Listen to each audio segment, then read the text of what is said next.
যথাযথ মর্যাদায় 1 জুলাই ত্রিপুরা বিধানসভার 63তম গৌরবময় প্রতিষ্ঠা দিবস পালিত হয়।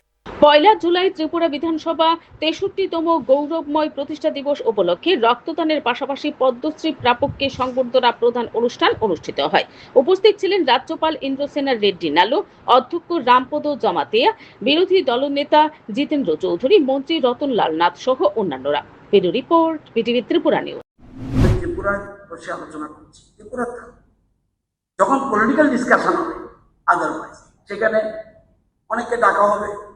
মাননীয় অধ্যক্ষ মহোদয় বলবো একদিন পলিটিক্যাল চর্চার জন্য সব দলের রাজনীতিবিদদের ডাকুন, সেখানে ইচ্ছা মতো বলুক।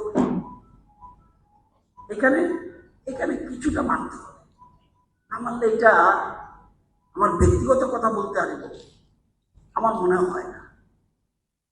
এখানে আমরা যারা নতুন মানুষ আছি, আপনারা সিনিয়র যারা আছেন, আমাদের থেকে শিখবো।